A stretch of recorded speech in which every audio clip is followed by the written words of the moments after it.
Australia's National Museum had a habit of slipping the mind of key decision makers.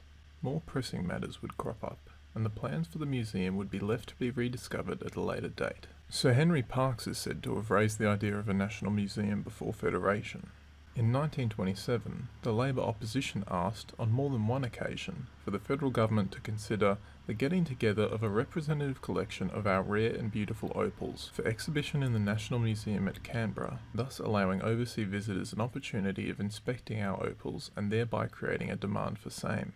This matter will receive consideration by the government, Prime Minister Stanley Bruce told Parliament. In 1955, the Senate Select Committee on the Development of Canberra handed down its report, which recommended the establishment of several national institutions, including a national museum. In 1975, another inquiry set out how a national museum should come to be. The legislative framework was enacted 5 years later, and work began on finding a suitable location. In 1991, the Royal Canberra Hospital, which sat in a very desirable location on the shores of Lake Burley Griffin, was closed down. The complex, which had started as a single 8-bed ward in 1914, became less viable as other hospitals were established in the Canberra area. A proposal to make Woden Valley Hospital, now Canberra Hospital, Canberra's main hospital, was also being progressed.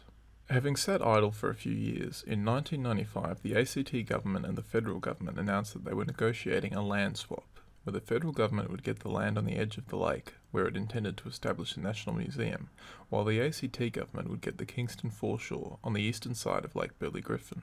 A committee of the ACT Legislative Assembly recommended in 1996 that the Territory government walk away from the deal on the current terms, unless the federal government committed to clearing the Kingston site and making other minor amendments. When the deal was confirmed in 1997, Chief Minister Kate Carnell indicated that both governments would assist in clearing Kingston, while the ACT would be responsible for clearing the Acton Peninsula.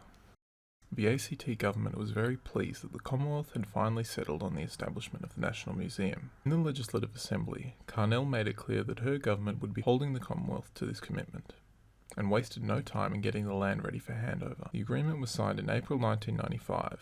A 1-month feasibility study into clearing the land occurred in July, and the ACT Cabinet agreed to demolition via implosion in August.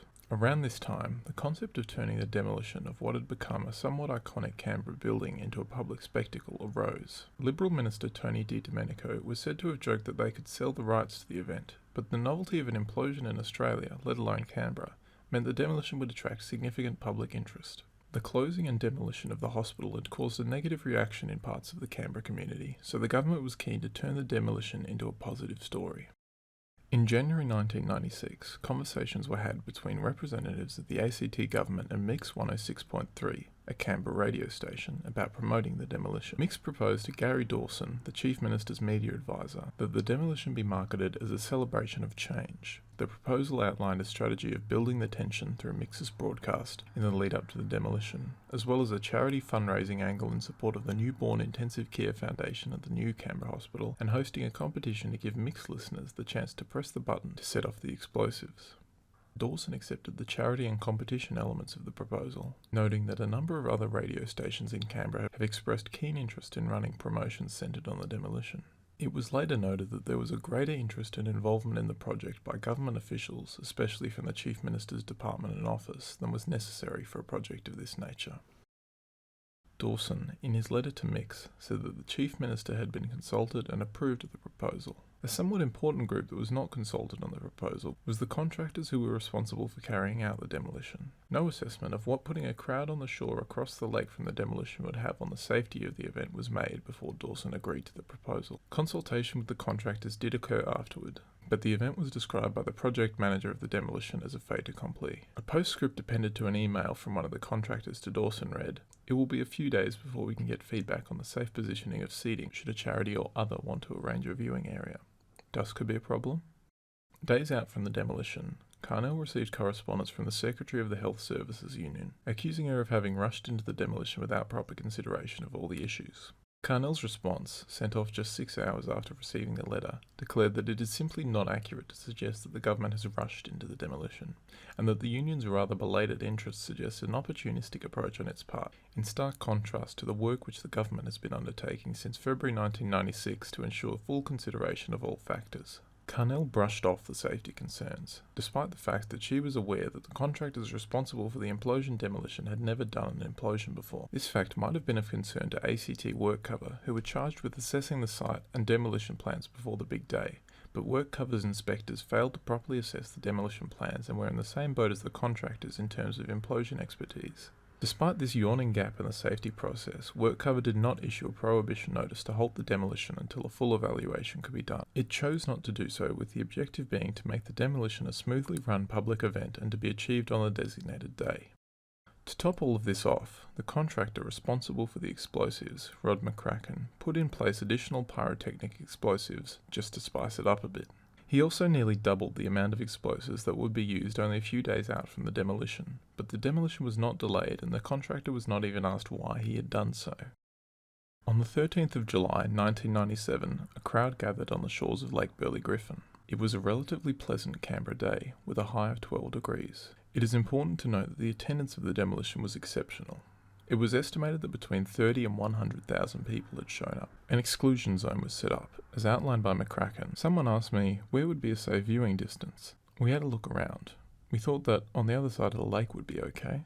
McCracken was asked whether the lake should be cleared, and responded that doing so would be unnecessary. As a result, boats appeared on the lake to watch the implosion. The ACT Hospice, which is operating as a palliative care facility, remained occupied on the day of the implosion, 78 metres from the demolition site.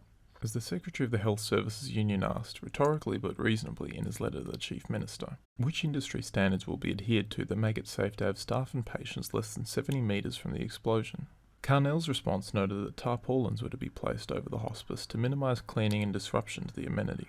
It was also noted afterwards that it would appear on the evidence that Mr McCracken never in fact calculated an appropriate exclusion zone.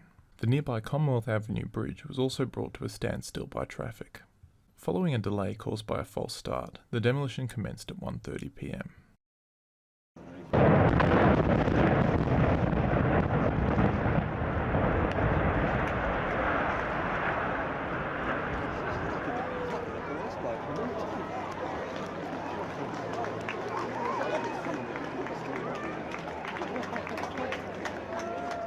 Pieces of shrapnel were found hundreds of metres away, causing widespread property damage. 9 people were injured, including a 15-year-old boy who suffered chest wounds and a man with eye injuries. Most tragically, a 12-year-old girl, Katie Bender, was struck in the head and killed instantly by a piece of steel travelling at hundreds of kilometres an hour. A coronial inquest was held into Bender's death. It was scathing of the contractors and WorkCover's inaction, while declaring the creation of a public spectacle by the Chief Minister's office unusual and unnecessary. McCracken and another contractor were charged with manslaughter, but the charges were later dropped. McCracken received a $15,000 fine under health and safety laws. It was reported in 2019 that he still held a licence for demolition in the ACT, on the condition that he cannot use explosives. The Commonwealth and ACT governments were both anxious to avoid liability for Bender's death. Prominent ACT lawyer Bernard Collaery represented the Bender family at the inquest and in their seeking of damages. Collaery described the inquest as possibly, for me, the most unsatisfying of my career.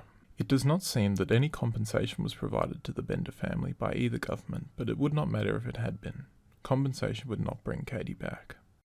Carnell was re-elected in 1998 and stayed on as Chief Minister until 2000, when she resigned following the Canberra Stadium redevelopment exceeding its budget. The Liberals lost the 2001 election and have not governed in the ACT since. The National Museum was opened in 2001. Across the lake, a small memorial to Katie Bender was installed. Perhaps the least important of the facts of the aftermath of the implosion is that it failed to complete the demolition. The main building did not fall and would be properly demolished at a later date. Ma tu potrai dimenticare la voce mia